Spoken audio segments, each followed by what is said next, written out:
فمن كنت مولاه فهذا وليه فكونوا له انصار صدق مواليه۔ رسول اللہ صلی اللہ علیہ وآلہ وسلم کے جن کے بارے میں اللہ تعالیٰ نے سورہ نجم میں فرمایا ان کا ارشاد سراسر وہی ہے جو انہیں کی جاتی ہے۔ وہی کے بغیر کلام نہ کرنے والے پیغمبر اکرم نے ایک اندازے کے مطابق 1000 احادیث حضرت علی علیہ السلام کی شان میں بیان کی۔ احادیث کی مستند اور معتبر کتابوں میں امیر المومنین حضرت علی علیہ السلام کے بارے میں کچھ یوں درج ہے۔ رسول اللہ صلی اللہ علیہ وآلہ وسلم نے فرمایا علی کا چہرہ دیکھنا عبادت ہے۔ رسول اللہ صلی اللہ علیہ وسلم نے فرمایا علی کا ذکر کرنا عبادت ہے۔ ختمی مرتبت کا ارشاد ہے کہ علی کو مجھ سے وہی نسبت ہے جو موسیٰ کو ہارون سے تھی۔ جنگ خیبر میں کموس نامی قلعہ فتح نہ ہونے پر آن حضرت نے فرمایا کہ کل میں علم اس کو دوں گا جو اللہ اور اس کے رسول کے نزدیک محبوب ترین ہوگا۔ یوم خیبر تاریخ نے دیکھا کہ دست پیغمبر نے علم حضرت علی بن ابی طالب علیہ السلام کو عطا کیا۔ نبی مکرم نے فرمایا میرے بعد جو چیزیں باعث اختلاف ہوں گی ان میں عدلی کی عدالت اور قضاوت سب سے بہترین ہے۔ دانہ کل کا ارشاد گرامی ہے کہ علی تمہارے درمیان سب سے بہترین حاکم ہے۔ حضرت کی حدیث مبارکہ ہے کہ میں فرزندان آدم کا سردار ہوں اور علی عرب کا سرور ہے۔ رسول خدا صلی اللہ علیہ وآلہ وسلم نے فرمایا یوم خندق ضربت علی ثقلین کی عبادت سے افضل ہے۔ رسول خدا کا ارشاد گرامی ہے مسجد نبوی کے اندر سے کھلنے والے تمام دروازے بند کر دیے جائیں گے سوائے علی کے گھر کے دروازے کے۔ رسول اللہ صلی اللہ علیہ وآلہ وسلم نے فرمایا علی مجھ سے ہیں اور میں علی سے ہوں۔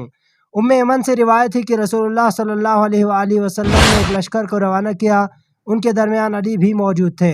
پیغمبر نے دست دعا بلند کر کے فرمایا خدایا مجھے اس وقت تک موت نہ دینا جب تک علی کو دیکھ نہ لوں۔ رسول اللہ صلی اللہ علیہ وآلہ وسلم نے فرمایا علی حق کے ساتھ ہیں اور حق علی کے ساتھ۔ حدیث رسول ہے کہ کسی نے آدم کا علم، نوح کا تقدس، ابراہیم کی استقامت، موسیٰ کی طاقت، عیسیٰ کی عبادت و اخلاص دیکھنا ہو تو علی کو دیکھے۔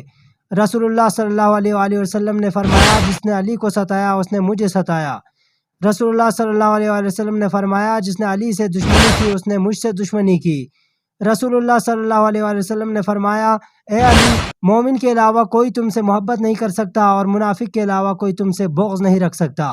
رسول اللہ صلی اللہ علیہ وآلہ وسلم نے فرمایا علی کی دوستی برائیوں کو یوں کھاتی ہے جیسے آگ لکڑی کو۔ صحابی رسول حضرت ابو ذر غفاری سے نقل ہے کہ رسول اللہ صلی اللہ علیہ وآلہ وسلم نے فرمایا اے علی جو ہماری اطاعت کرے گا اس نے خدا کی اطاعت کی۔ رسول خدا صلی اللہ علیہ وآلہ وسلم نے فرمایا میرا پروردگار مجھے رات کو آسمان پر لے گیا اور مجھے 3 چیزوں کی وحی کی۔ علی پرہیزگاروں کا پیشوا، مومنوں کا ولی اور نورانی چہروں کا رہبر ہے۔ رسول اللہ صلی اللہ علیہ وآلہ وسلم نے فرمایا میں علم کا شعر ہوں اور علی اس کا دروازہ ہے۔ مواقعات مدینہ کے موقع پر جب حضرت علی تنہا رہ گئے تو رسول اللہ صلی اللہ علیہ وآلہ وسلم نے فرمایا اے علی تم دنیا و آخرت میں میرے بھائی ہو۔ حافظ امام جلال الدین سیوطی نے تفسیر در منصور میں درج کیا ہے جب قرآن کی یہ آیت آئی کہ اے رسول پہنچا دیجئے اپنے رب کی طرف سے جو آپ پر نازل ہوا اور اگر آپ نے ایسا نہ کیا تو یوں سمجھے کہ رسالت کا کوئی کام نہیں کیا۔